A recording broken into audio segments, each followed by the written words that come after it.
Hey guys, Paul of Emerald Enclosures here, and it's been 3 weeks since I made the last video. I am sorry about that.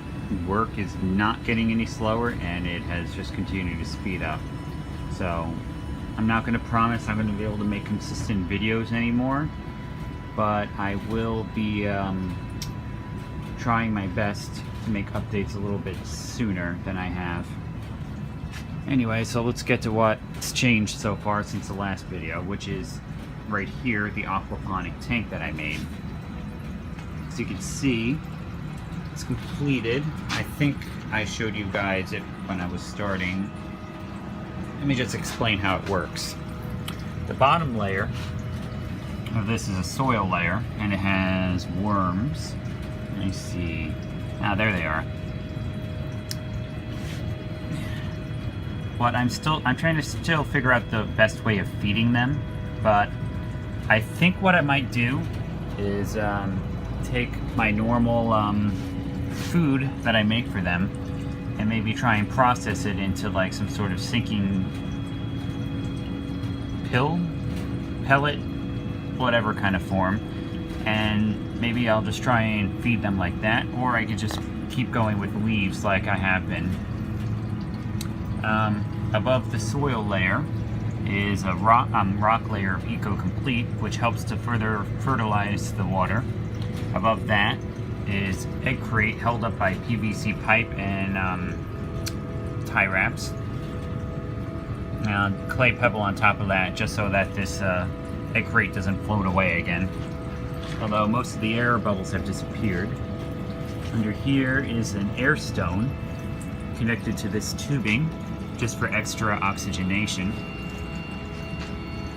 and connected to an air pump up here, which I use to put a little bit of extra oxygen into the water so that the worms don't drown. I'm probably going to add some more worms soon. Over here I have a power head so that it kind of keeps the water, let's see, yeah, there we go. Keeps the water circulating. And that's where the water enters in from the system. I mean, from this grow bed up here. So the water falls down, and it falls kind of in front of the power head. And, God, I hate the glare. Alright, that works. So the water falls in front of the power head and blows it from one side to the other into the pump. You see a little bit better. The pump is on a timer. It goes for about 2 minutes, and then it turns off for 5 minutes to allow drainage. I didn't want to make a bell siphon just because I really haven't messed around with it too much, and I have a lot of timers around, so I figured it wasn't really worth it right now. And so the pump pushes the water up and inside this grow bed, which has extra tubing with holes in it so that it doesn't get clogged up. So I don't want a chance of this thing overflowing. That happened before with one of my first systems I made. And then it's connected by two connectors there so that it makes sure that the water can stay moderately equalized, although it's still not perfect. It's the only thing that sucks about making it with two separate grow beds connected. But this tank is so large I had to do it. So it has the clay pebbles. It looks like it's filling up now. See how it's going up?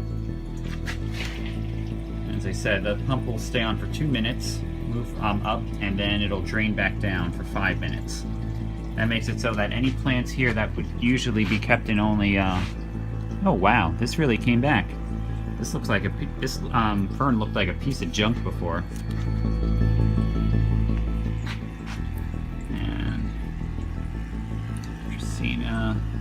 Prayer plant and 2 syngoniums and various other plants. We got wandering Jew, philodendron cordatum, philodendron Brazil, all clippings that I get from work. Well, not all of them. The wandering Jew I had myself. What I'm trying to do right now, oh, and this is an Emerald Pothos. This is one too. What I'm attempting to do is I'm trying to get the nitrate levels to 0, but the only problem with it is the testing kit that I have goes by color, and as you can see, this water is basically the color of black tea, so it's really hard to tell. So what I'm hoping for is that if I leave this running long enough, maybe this color will disappear, or I'll have to do a water change. I'm sure I could just do the water change and use the water to create some aquarium vases or something, but I'll figure that out later. But so far, it's going really well. The plants have been perking up. I haven't really lost much of anything, besides the ones that didn't appreciate being moved in the first place. The only plant I'm super worried about is this Dracena marginata that I have here. I had to cut down the... What I should have done is I should have looked up how to propagate them. What I did was I basically cut off 1/3 of the top of the plant because it was getting way too big, which I feel like might have been a bad move, but I mean, the plant doesn't look terrible right now. I just hope that it can grow roots. That's something I just need to look into. What I also made was another worm composter, a larger one than the one I had, and this one being cheaper because I made a DIY, do it yourself. I gotta order it every now and then. It's a a tea bag. Basically, what I did was, like any terrarium, I put a rock layer on the bottom, some mesh, and then some inert substrate, which is basically a cocoa coir, leaves, and granulated gravel, which makes it so that it doesn't compact.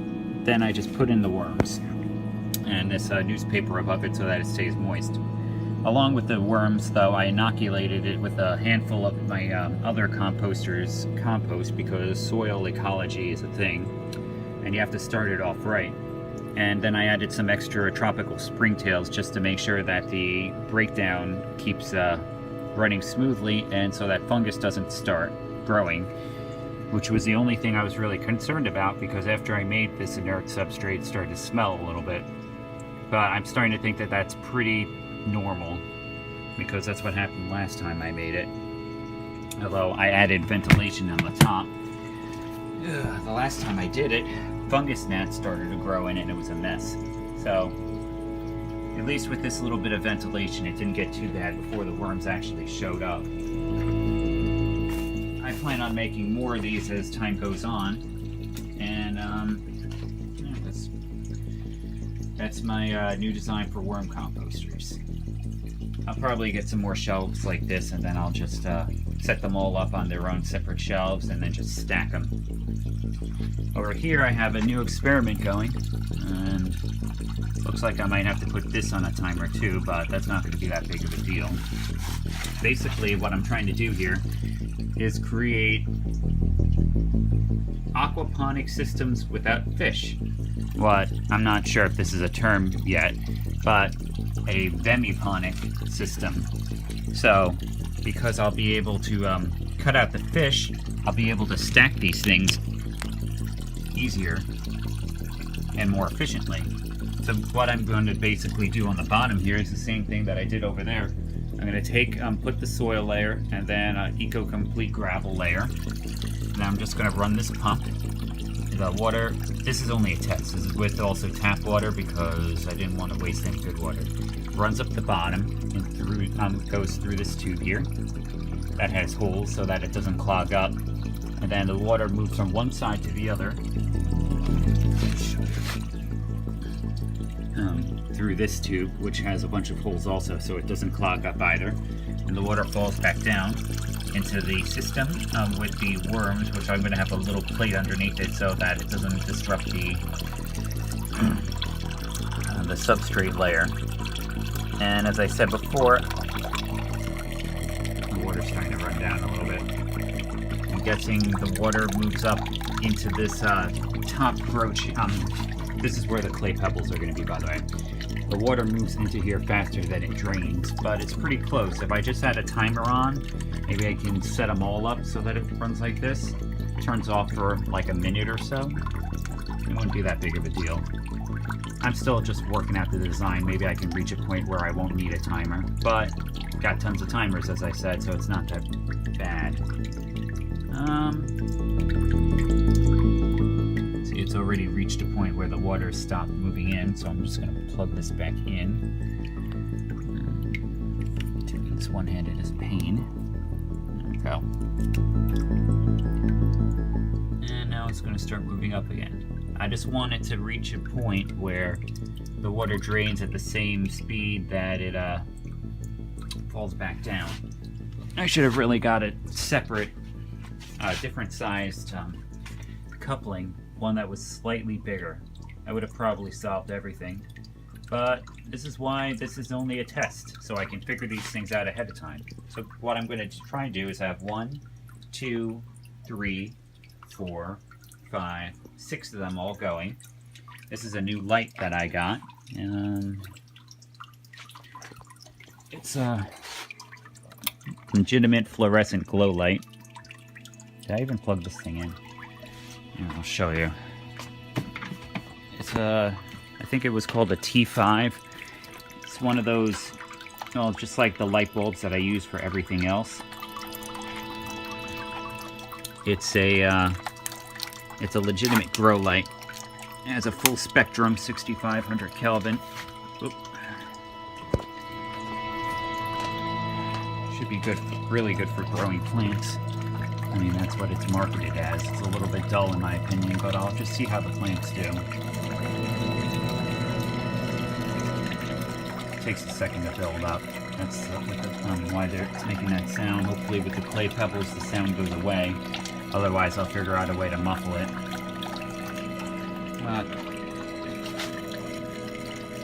That's the idea. And with this, as I said, I'll be able to stack them.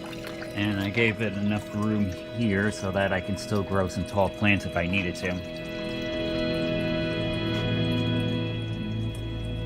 Then I'm just throwing some things on this shelf temporarily.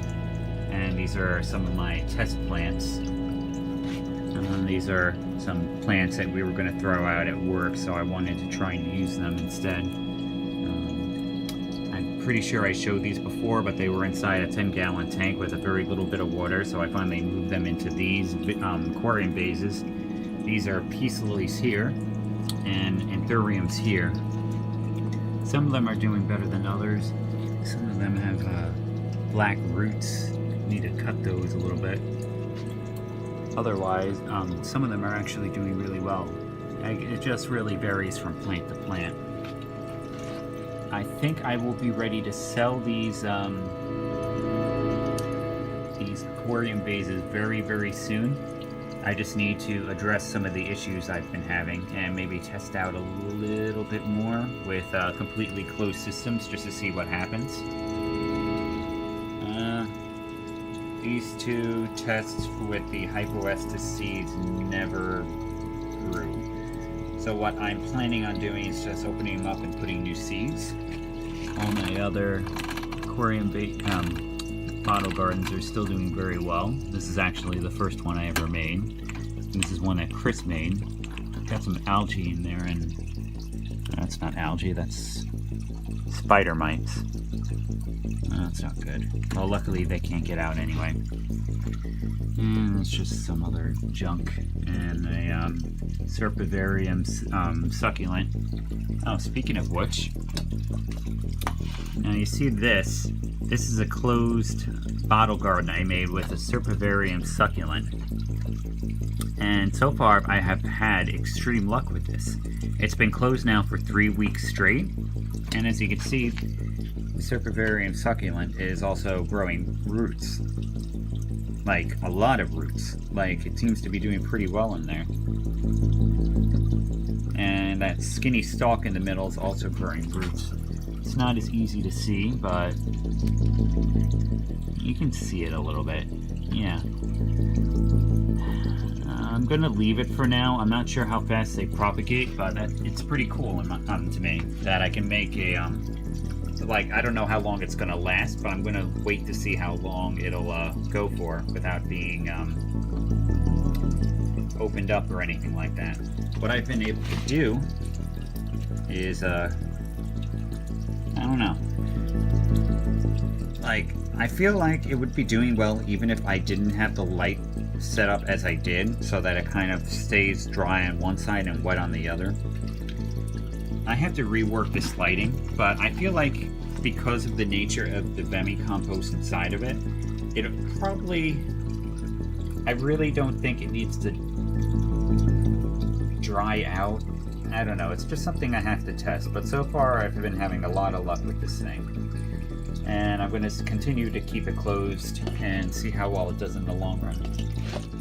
Here, I got some Petunia Sprouts popping up. I should probably move them into something else. That way they don't outgrow this container like what happened with the Hypoestus seeds. And here's also another succulent that I have. It's got a lot of new growths. This over here, I'm not exactly sure what it is, but it still seems to be doing well. It looks like it's getting some new growths along its stem. I think you can see that.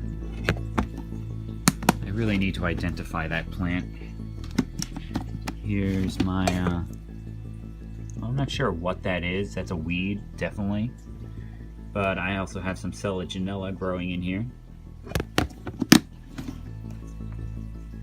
And then here's the Hypoestus plant that I mentioned. It's kind of outgrowing its container, and it's the only one of its ilk to actually grow. There were 12 seeds in here, and this is the only one that did. I need to figure out why that is. Here's also my small, I've had smaller succulent gardens here. It's doing pretty well. And then those are just some of my,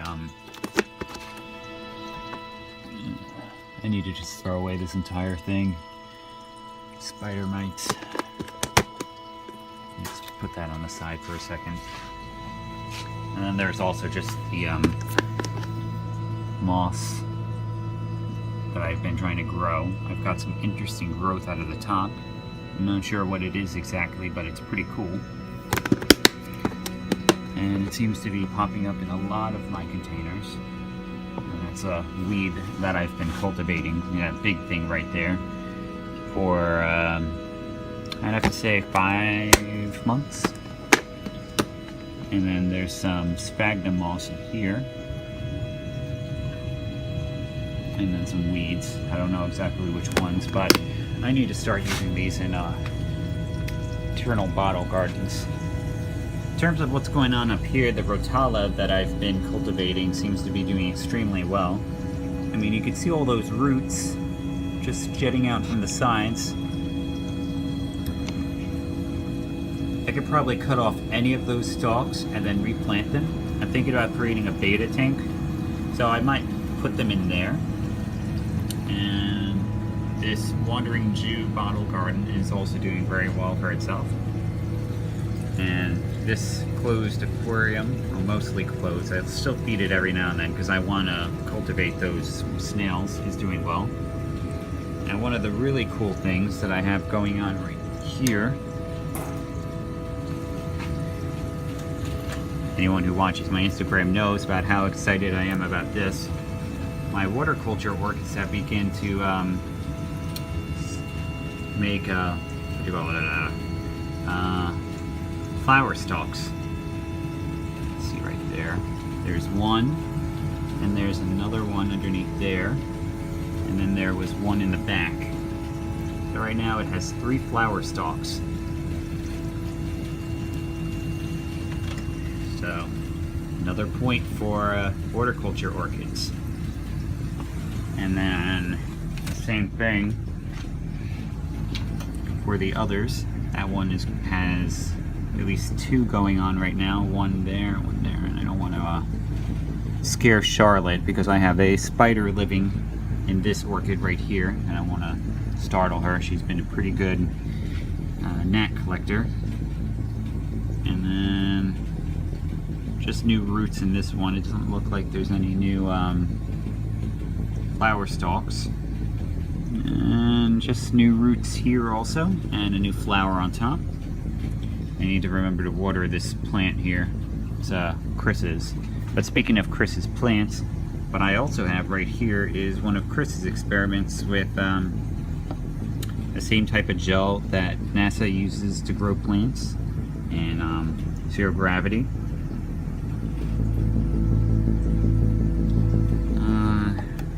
I guess he didn't put a date on it, but I think it's been in there for about a week or so. It's kind of cool. A waterless medium. I don't know if it'll have any practical, I'll have any practical use for it, but I'll experiment with it a little bit to see how well it works. There's a Selaginella, and this little egg-shaped thing is a Venus flytrap. Something Chris bought. I'm interested to see if it'll actually grow. Pilea seems to have gotten bigger, and the smaller silver sparkle Pilea has gotten wider. Lovely. And the other two are, oh wow, that Petunia got taller. And the pink splash. The color is beautiful. Wow, look at that. I could cut that and turn it into something nice. This Temperate bottle garden still seems to be doing pretty well for itself. And by pretty well, I mean absolutely ridiculous plant growth. You can see the roots going all the way down to the bottom. It's been closed since 12/8/17, so a little over 2 months. Really impressive plant growth from that amount of time. And then also I've begun cultivating again this liverworts growth on the soil. And the water hasn't gone too high in that amount of time that I've been talking. Let's see, what else? What else? These are just some plants that Chris is plant sitting. I'm pretty sure that I've mentioned that before. They've been here at least 3 weeks since my last video. I think I went over this. Maybe not. This is a hanging aquarium vase, just like a hanging aquarium, just like hanging baskets. But this is just an aquarium hanging vase. This one just has pothos in it, and it seems to be doing pretty well for itself. Pothos is super hardy, so I was pretty sure that it would take to this environment. Now that I'm thinking about it, I'm pretty sure I explained this before. Basically, the plants were hanging out in normal baskets for a very long time, and they just weren't doing well, mostly because I forgot to water them a couple of times. So what I did was I opted to take them out of their dirt basket, and I just put them in this water one. In terms of plants inside of it, there's just Java moss, a layer of soil, complete gravel, and then snails. So it's just like any normal aquarium vase, just like these, except the fact that they are,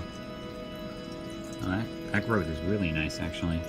That's a Ecuadorian sword plant, I believe. But, same thing as any other aquarium vase, except that it hangs. And same for this one with Wandering Jew. I haven't seen too much root growth from this one, but the plants aren't dying, and some of them actually look really super healthy. Some not so much, but I just keep pruning off the ones that don't look good, like this one right here. Take care of that later though. I'll just take this clipping and put it in here. Try and grow it out a bit more, and then I can try and put it back. The shrimp are doing well, besides the fact that, well, I need to fill up their tank a little bit. As I said, I've been super busy. And it's one of the mothers. The babies are getting big. Let's see. It's amazing how even though they've gotten bigger, I've been noticing them less. And that's because they don't hang out on the glass as much.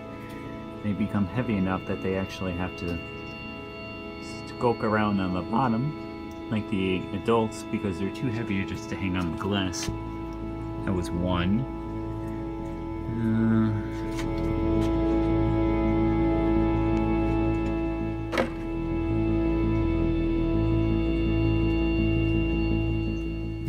sure where they're hiding, but they're in there somewhere. Besides, you know, the one that's just sitting right there. Coloration seems pretty good so far. Oh wait, there's another one in the back. I can see it. And that little swimming thing, I think, is a fairy shrimp. Cute. But yeah, pretty soon I think that they will be considered to be adolescents, and after that they'll start breeding. I think there were 3 clutches of shrimplets in here, so there should be some genetic variety, hopefully.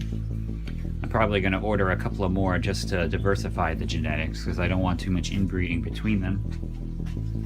I'm just trying to think, is there anything else? I've just been doing a lot of reorganizing. Besides that, one of the projects I'm going to be working on soon, after I'm done with setting this one up, and the only reason I'm not done with it is because I'm waiting for some things in the mail, is I want to create an aquaponic wall. The frog tank gave me the idea, and what I basically want to try and do is take fish tanks and put a wood board on the back and on the sides, and then run wood throughout the left and the right so that they overlay, and then have water trickle down and have plants growing off those pieces of wood. I think it'll turn out really nicely. I remember seeing something like that when I was younger at a dentist office. They had like this waterfall. I mean, it was nothing like it, but it just gave me an idea of creating a waterfall with live plants growing on it. I think it'll look really nice when I'm done. As per the business side of things, I soon want to create a website. As I said, I've just been busy with work, and when that happens, I'm going to create some business cards also, and I'm looking into different physical venues to be selling right now. Thinking flea markets and expos whenever they come into the tri-state area. But I do believe that's everything. I don't really see anything else worth mentioning. Besides the fact that my office is kind of a pigsty right now because I'm just working on a lot of things at once. It's never usually like this, as you can probably have told from the other videos. I'm very neat typically, but I'm also right in the middle of this experiment, and I had some time, so I wanted to do this recording while I could. But anyway, thanks for watching this update. I will be continuing to give you updates on a daily basis on Instagram, and I will just start creating videos whenever I can, instead of trying to do once a week. I think I mentioned that at the beginning, but that's the plan for now on. So, thank you for watching. It's been Paul of Emerald Enclosures. Please like and subscribe if you enjoyed this video, and I will hopefully be giving you another update soon. You guys have a great day now. Bye.